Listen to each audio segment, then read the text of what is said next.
to see you. How are you, Dave? Hi, how are you doing? I didn't get your message until after I'd spoken to you. I didn't realize you'd been in the Galapagos Islands until I got your message. You're doing all the traffic. That's good. I know what it is. Well, this is terrific. We have a little show for you if you. I've already given you a show. I don't recognize you. Find the front doors. What we'll do is we'll take a little tour and show you the best way to make it. And afterwards, we'll have some lunch. All right?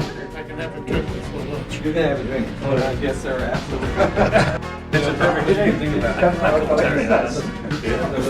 If you want to ever consider creating more space in your garage for, Yeah, I don't know. I see. Let me know. I remember you wanted to buy my calculator, my little calculator, whatever. Well, actually, I was using the hand planes, remember? Yeah. The old hand planes, and you kept saying, go buy some tools. I bought some tools. Yeah. Just as well. No, the dual junction primarily is restricted technology for Space and Comm because they're the ones that invested in here. They wanted to have that technology as So proprietary. you have a restrained technology. We have some limitations, I would say. We are making some technologies for classified customers. And we had asked Space and Communications to support our endeavor, particularly in the military area, to make absolutely sure that we're able to sell those products to them. And therefore would be providing a competitive alternative for the many years that we weren't able to participate, where the government had literally excluded us from that business. And in all due respect to the people here inside of the room that had actually worked very hard to make that technology work, we are now the prime horse in the stable for the government. The government is just excited about the stuff that we're doing. Jim, back in your days, you were in the teens. We graduated after we got the building here into the 20s. We ended up about 30 million in 94. Ended up at 66. 1996, we ended up about $63 million. Our plan is to go to 100. We should probably stay at 100.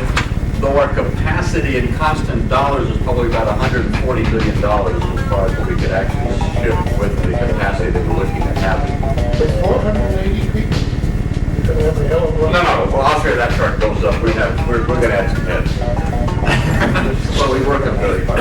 Oh, I thought you knew how to make a hockey stick. What kind of a hockey stick is that? Well, it depends on where you stop it. See, you'll see a hockey stick. Those are actuals. I mean, I got some real hockey sticks coming up, okay? But your sales aren't falling off those, right? Well, what we're looking at basically is the saturation of the market and always remembering that everybody wants it better, faster, and cheaper. So if we sell the 25 spacecraft and the price comes down, HSC has a continuing 10% improvement a year. This just reminds us that there will be a price dynamic in the future. So it's not volume that's increasing, it's cost, or sale price per unit. Right, yes, unit cost. We're going to deliver 300,000, 400,000 a year, but it's going to go from $400 to 380 to 350. Been there, done that. Been there, doing it again. Hockey sticks? You're spoiling my day. You did all this without my help, too. No, this was your...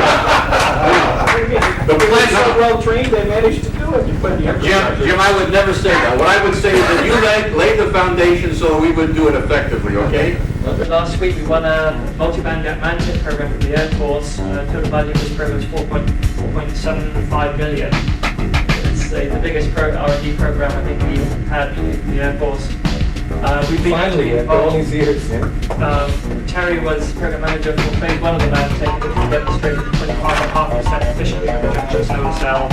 That essentially put us in a very good position to win the next phase. Over the next 2 years, we will be developing the manufacturing technology for this cell with a bigger starting production at first quarter of 99.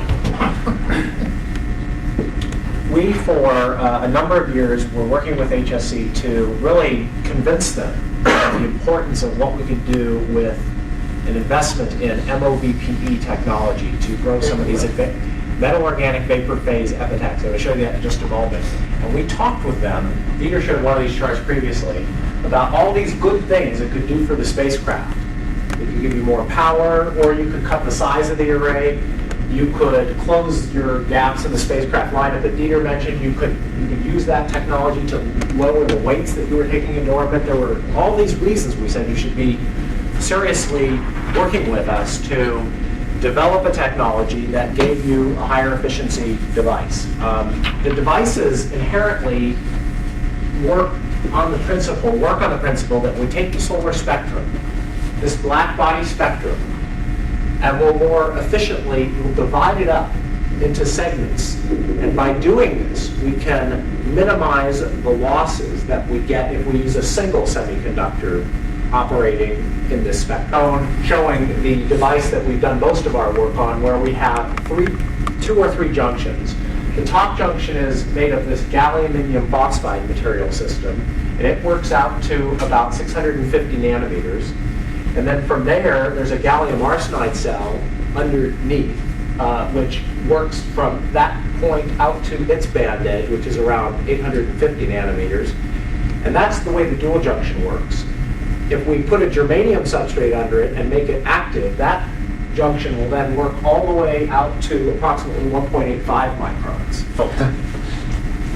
Well, this shows you what we've done with all this technology. In the last about a year, we've produced over 40,000 of these solar cells that Terry passed around, which is equivalent to about 20 kilowatts worth of power on orbit. Cells of this size, let me just point out, so 27 square centimeter devices. There's two of them out in the fourth fleet.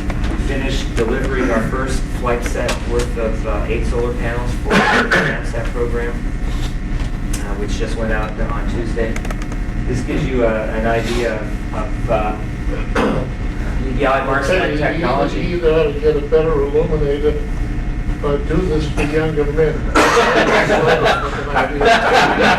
We'll take your word, huh? Okay, well, these are the programs we've serviced, and this is since 1982, this whole list, and starting around 94 is right here. So the technology has really dramatically increased in the number of programs that we've been servicing.